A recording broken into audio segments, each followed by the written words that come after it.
అవును, నమస్కారం. అహ్మదాబాద్ దగ్గర ఇటీవల జరిగిన ఎయిర్ ఇండియా విమాన ప్రమాదం గురించి ఈరోజు కాస్త వివరంగా మాట్లాడుకుందాం. మన దగ్గరున్న తెలుగు వార్తలు, విశ్లేషణలు చూస్తుంటే చాలా విషయాలు బయటకొస్తున్నాయి. అసలు ఏం జరిగింది, దాని పర్యవసానాలేంటి అనేది చూద్దాం. అవును, అంటే ప్రాథమికంగా తెలిసిన విషయం ఏంటంటే విమానం టేకాఫ్ అయిన కొద్ది క్షణాల్లోనే ఏదో పెద్ద టెక్నికల్ సమస్య వచ్చినట్టుంది. కొన్ని ఆధారాలు దొరికాయి. వాటిని బట్టి కొన్ని ముఖ్యమైన అంశాలు అర్థమవుతున్నాయి. అవును కదా, టేకాఫ్ అయిన 32 సెకండ్లకే అంటున్నారు. అంటే ఇంజన్లు గాని లేదంటే ఎలక్ట్రికల్ హైడ్రాలిక్ సిస్టమ్స్ గాని ఫెయిల్ అయి ఉండొచ్చు అని అనుమానిస్తున్నారు. అంత త్వరగా ఎలా ఫెయిల్ అయ్యాయో ఆశ్చర్యంగా ఉంది.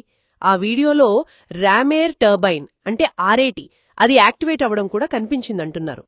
అవును, ఆ ఆర్ఏటి అనేది బేసిక్గా ఒక ఎమర్జెన్సీ సిస్టమ్ అన్నమాట. అంటే main power sources hydraulics fail అయినప్పుడు ఇది అత్యవసర విద్యుత్ హైడ్రాలిక్ పవర్ ఇస్తుంది. అది ఆటోమేటిక్గా ఆన్ అయిందంటే పరిస్థితి చాలా సీరియస్ అని అర్థం. అంత ఫాస్ట్గా మెయిన్ సిస్టమ్స్ ఫెయిల్ అవ్వడం అనేది చాలా అరుదుగా జరుగుతుంది. ఇదే ఇప్పుడు దర్యాప్తులో కీలకమైన పాయింట్. ఓ అలాగా. మరి ఈ టెక్నికల్ ఫెయిల్యూర్ తీవ్రత ఒక ఎత్తైతే ఈ ప్రమాణాల్లో జరిగిన నష్టం అంటే మానవ విషాదం అది మరో ముఖ్యమైన విషయం.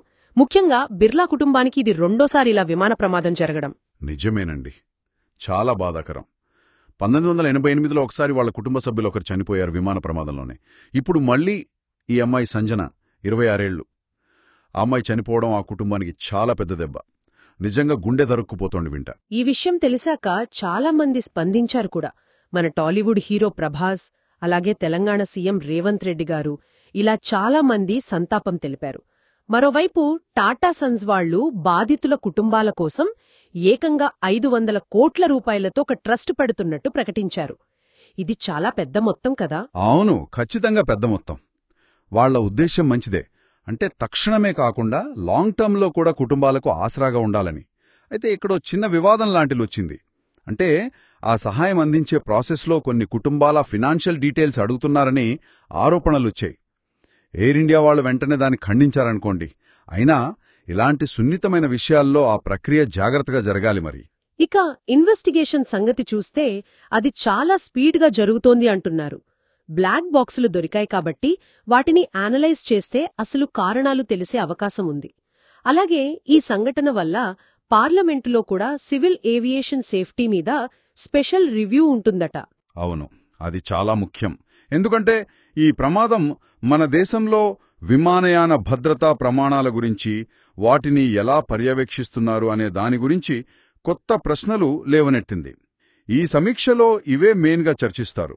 పెద్ద చిత్రంలో చూస్తే విమాన ప్రయాణాలు పెరుగుతున్నాయి కదా, దానికి తగ్గట్టుగా సేఫ్టీ సిస్టమ్స్ని ఎప్పటికప్పుడు మెరుగుపరుస్తూ ఉండాలనే విషయాన్ని ఇది మళ్లీ గుర్తుచేసింది. ఇంకో ఇంట్రెస్టింగ్ విషయం ఏంటంటే దర్యాప్తు ఇంకా జరుగుతున్నా కూడా ఈ విమానం తయారు చేసిన బోయింగ్ కంపెనీ షేర్లు కొంచెం పెరిగాయట.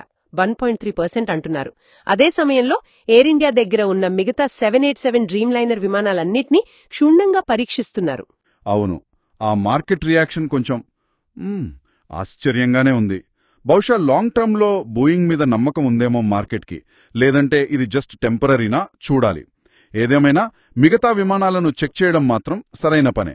సరే, మొత్తంగా ఈరోజు మనం మాట్లాడుకున్నది చూస్తే టేకాఫ్ అయిన వెంటనే జరిగిన టెక్నికల్ ఫెయిల్యూర్, ఆర్ఏటి వాడకం, బిర్లా కుటుంబానికి జరిగిన నష్టం, టాటా గ్రూప్ ప్రకటించిన 500 కోట్ల సహాయం, దాని చుట్టూ ఉన్న కొన్ని ప్రశ్నలు, ఇంకా జరుగుతున్న దర్యాప్తు, పార్లమెంటరీ సమీక్ష ఇవన్నీ కీలక అంశాలు. అవును, ఈ సంఘటన చాలా సంక్లిష్టమైన పరిస్థితిని చూపిస్తోంది.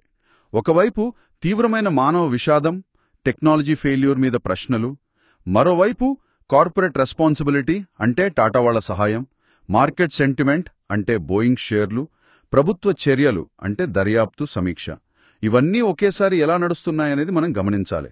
ఈ అన్ని శక్తులు కలిసి భవిష్యత్తులో విమానయాన భద్రతను ఎలా మారుస్తాయో అన్నది ఆలోచించాల్సిన విషయం.